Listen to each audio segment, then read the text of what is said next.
చెబితే తప్ప అసలు విఘ్నేశ్వరుడి వైభవం ఏమిటో అర్థం కాదు. అది శంకరాచార్యుల వారి ప్రతిభ. ఎందుకు ఆయన ఎప్పుడూ పిల్లవాడిగానే ఉంటాడు అంటే, విఘ్నేశ్వరుడు ఎప్పుడూ పిల్లవాడిగా ఉండడానికి ఒక కారణం ఉంది. ఇప్పటికీ ద్రవిడ దేశంలో పిన్నయార్ పిన్నయార్ అంటారు, అంటే పెద్ద కొడుకు గారు అని అర్థం. పెద్దబ్బాయి గారు అంటారు చూడండి, పెద్దబ్బాయి గారు వస్తున్నారని అంటారు. పెద్దబ్బాయి గారు వస్తున్నారంటే ఊళ్ళో ఎవరింట్లో పెద్దబ్బాయి గారు, ప్రతి ఇంట్లో పెద్దబ్బాయి ఉంటాడు. మరి ఎవరి పెద్దబ్బాయి అంటే, ఈ ఊరికంతటికీ పెద్ద ఎవరుంటాడో ఆయన కొడుకుని పెద్దబ్బాయి గారు అంటారు. ముందు పుట్టినవాడు ఎవరుంటాడో వాడు పెద్దబ్బాయి. పెద్దబ్బాయి గారు వస్తున్నారంటే ఎవరి పెద్దబ్బాయి గారండి అని అడగారు, ఊరి పెద్ద ఆయన యొక్క పెద్ద కొడుకు పెద్దబ్బాయి గారు. పిళ్ళయార్ అంటే పెద్దబ్బాయి గారు వస్తున్నారు, పెద్ద పిల్లాడు వస్తున్నాడు. ఎవరు పెద్ద పిల్లాడు ఈ లోకానికి అంతటికి? విఘ్నేశ్వరుడు ఒక్కడే. మరి ఎదగడు అన్న మాటకు అర్థం ఏమిటంటే, మీరు జాగ్రత్తగా పట్టుకోవాలి. ఎదుగుట అంటే కాలమునకు లొంగుట అని అర్థం.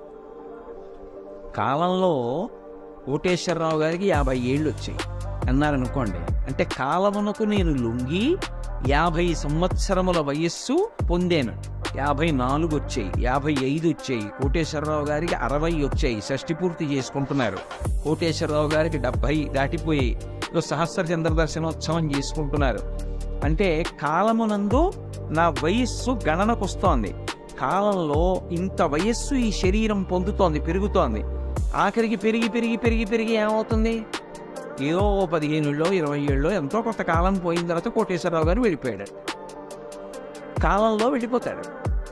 కానీ కాలమునకు లొంగని వాడు, కాలమును తాను లొంగ తీసుకున్నవాడు కాలమునందు పెరగడం కానీ, వృద్ధుడవడం కానీ, యవ్వనం పొందడం కానీ, వికారములు పొందడం కానీ, జుట్టు తెల్లబడడం కానీ, శరీరం ఉడతలు పడిపోవడం కానీ, కంటికి కళ్ళజోడు రావడం కానీ, బలం తగ్గడం కానీ, బలం పెరగడం కానీ ఇటువంటివేమి ఉండవు. ఎప్పుడూ అలాగే ఉంటాడంటే కాలాతీతుడు, కాలమునకు ఆయన లొంగడు. అందుకని సదాబాల రూప. ఆయన తండ్రి పరమేశ్వరుడు కాలకాలుడు, కాలమునకు కాలుడైన ఆయన కాలాతీ.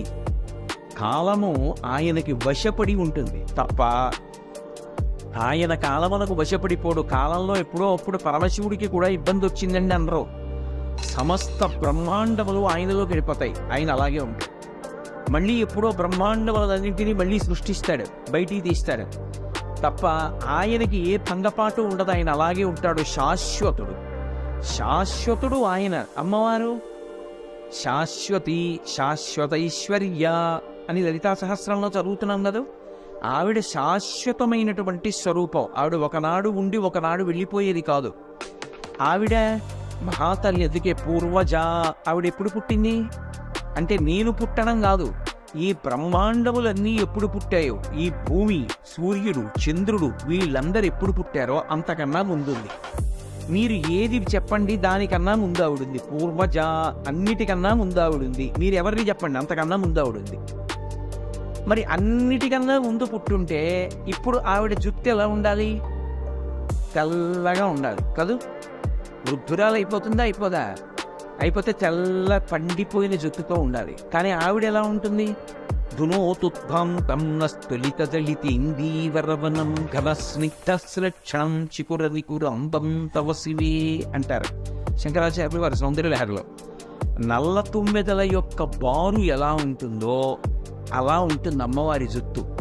అంటే ఆవిడ జుట్టులో ఒక్క వెంట్రుక కూడా నల్లపడకుండా అలాగే ఉండిపోయింది అంటే అది జుట్టు గొప్ప కాదు, నిత్యయవ్వన మదచారిణి అని చదువుతున్నాం కదా. అంటే ఆవిడ కాలమునకు వశపడదు. అందుకే ఆవిడ వృద్ధురాలైపోవడం, ఆవిడకి అవస్థలు మారిపోవడం ఉండదు. ఆవిడ బాలగా ఉంటుంది, నిత్యయవ్వనంలో ఉంటుంది. ఆవిడ కాలమునకు వశపడదు. ఎందుకు వశపడదు అంటే, కాలము అంటే ఏమిటి? సూర్యుడు, చంద్రుడు. సూర్యుడు ఇవాళ పొద్దున్న ఉదయించాడు, ఇవాళ సాయంకాలం అస్తమించాడు. అంటే మనందరి జీవితంలో ఒక పగలు పూర్తయిపోయి వెనక్కి వెళ్ళగలమా? వెళ్ళి మళ్ళీ తెచ్చుకోగలమా? పగలు ఏదైనా తేగలమేమో, కాలాన్ని తేలేము. మన ఆయుర్దాయాల్లో ఒక పగలు పూర్తయిపోయి చంద్రోదయం అయింది. మన జీవితాల్లో ఒక రాత్రి ఆయుర్దాయం పూర్తయిపోతుంది రేపొద్దుటికి. మళ్ళీ చంద్రుడు అస్తమించి సూర్యోదయం అయిందనుకోండి, ఒక రాత్రి పోయింది. మళ్ళీ సూర్యోదయమై సూర్యాస్తమయం అయితే ఇంకో పగలు పోయింది.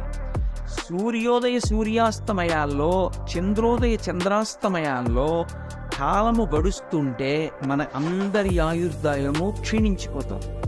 అమ్మవారికి ఆవిడకి అలా ఉండదు.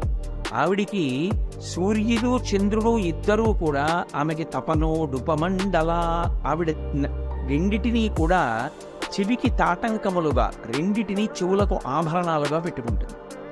అంటే ఏ సూర్యచంద్రులకి మనం వశపడతామో ఆ సూర్యచంద్రులిద్దరూ అమ్మవారికి తాటంకములు, ఆభరణములు. అంటే ఇప్పుడు ఆవిడ కాలములకు లొంగుతుందా? ఆవిడ లొంగదు. పరమశివుడు కాలమునందు లొంగేవాడు కాదు. ఒకనాడు ఉండి ఒకనాడు లేనివాడు కాడు. కాలము ఆయన చేతిలో ఉంటుంది తప్ప కాలమునకు ఆయన వశపడ. అమ్మవారు కాలం ఆమె చేతిలో ఉంటుంది తప్ప కాలమునకు ఆమె వశపడదు. వాళ్ళిద్దరి యొక్క కొడుకో కాలం ఆయన చేతిలో ఉంటుంది తప్ప కాలమునకు వశపడడు. అందుకే ఎప్పుడూ పిల్లవాడిగా ఉంటుంది.